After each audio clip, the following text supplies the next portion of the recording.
we criticize Kyle Shanahan a lot, what he's not quite good enough at, what his limitations. I was thinking about what he does well. We always talk about his game planning and or his play calling or whatever, but I think his number one attribute, his number one strength that's undeniable is his ability to make money for himself and the people around him. People that work for him, but people that are just in his orbit.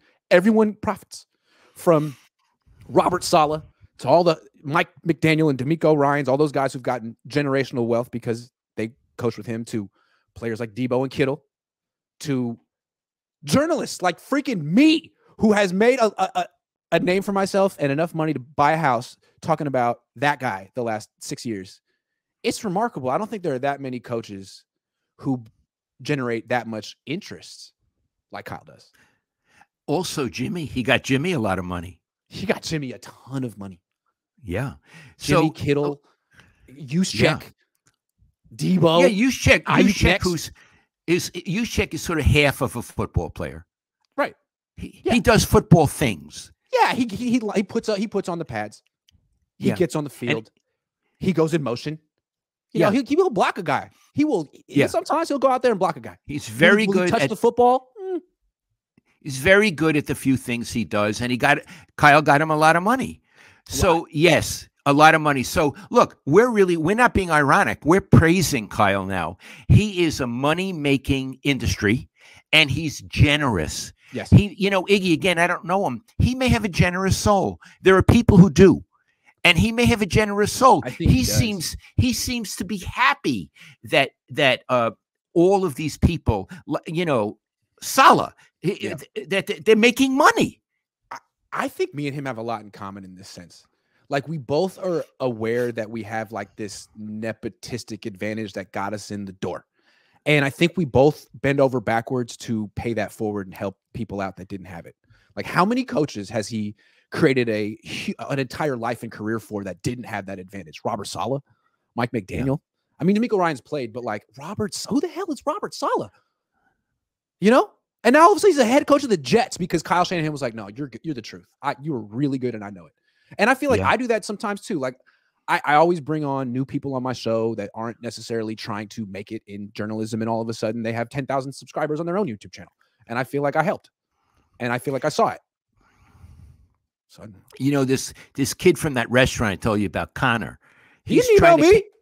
He didn't? Connor, if you're watching, would you email him again? What is your email address? Is it Connor? Yeah. At Gmail? I don't know. I don't know what it is. I went over there the other night, but he wasn't there. I want to work this out. But anyway, so Iggy, do you feel that you benefited a little from nepotism with me? Yeah, absolutely. I mean, yes. Being able to say, I did have those clips from NBC Sports Bay Area. Didn't help there. Remember that lady who gave me the opportunity? She was not a big fan of you. But having those clips and then having an opening happen at the PD, like, yeah, they were going to look at me first. They knew you. They knew that I was working. I got the first shot at it. And it wasn't a lucrative opportunity, but there's a credential involved. I was 24 years old. Otherwise, I don't know if I would have gotten that. And everything I've gotten since then has been on my own. And same for Kyle, right? Like, he got a quality control job very young, and he impressed the hell out of everyone he's ever worked for. And that's why he's where he is. Well, so look, I want to praise him. I want to say, God love you, Kyle. You're a generous person, a generous soul. There are others in your position that I know who wouldn't be that way, who wouldn't want them to leave, who wouldn't even give them a good recommendation, because you'd want to keep them. Look, let's face it. I think Al Davis loused up a lot of his coaches because he wanted to keep them. When they listen, I know one coach on the Raiders told me they used to have practices with the Niners in training camp, and Al would tell the coaches, I don't want you talking to the Niners coaches. And the reason, I think, was he didn't want them to ask how much money they were making and to petition for a job. So Kyle, or to say, hey, this running back coach is making this. Why can't I'm a running back coach? Why can't I make that? I should be making what he's making. Exactly. So Al is gone, so I can say these things. Sorry, he was the exact opposite of Kyle Shanahan, which is makes it all the more praiseworthy what Kyle is doing, because that's an example of a putz who wouldn't do it. And like Kyle makes himself sort of controversial, which makes him even more interesting. Like he's not, all the commentary on him isn't all good. It's controversial, and I criticize him a lot. And he gets it. Like sometimes I piss him off when I ask him a question after a game that's critical of him. He gets the red ass, and I respect it. But essentially, most of the time when I walk in the room and he walks in, he looks at me and gives me a smile like, this is fun. This is fun. Like Harbaugh. Yes. And it's like, it wasn't like that immediately with Kyle, but I've been covering him for now. This is the 7th year. And he knows my style. He knows I'm going to go after him. He knows I'll go up to a point, and he has fun with it. So I have to respect that. And he's like allowing me essentially to get rich at his expense, which is quite generous of him. So thank you, Kyle.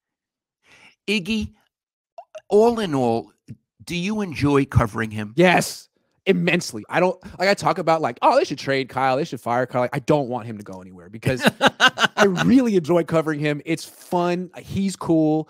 It's lucrative. And they could bring in someone who's really boring and a jerk, and it could be bad. Chip Kelly. Exactly. He's so much better than Chip. I really do like covering Kyle Shanahan. I just have to, give him a hard time for not winning the Super Bowl yet, but he might. I do like covering him very much. I'd be sad if he went away. Don't go, Kyle. Don't go, Kyle. When I covered Seifert and Walsh, I loved covering them. I also, in a way, I didn't root for them, but I felt it was a privilege. Yes. They were at the top of their profession. They were at the top. Feel that. I feel like it's a privilege to cover Kyle, but like, he's not a champion yet. And that's my one thing with this team, from Debo to Kyle to Kittle. They all carry themselves like they expect that type of reverence and genuflection and respect. And it's like, not yet. Not yet. I'm not bending the knee yet. I'm not bending the knee yet. One day I might, but not for now. We're standing eye to eye. We're on equal footing. I also have not won a Super Bowl. We have that in common.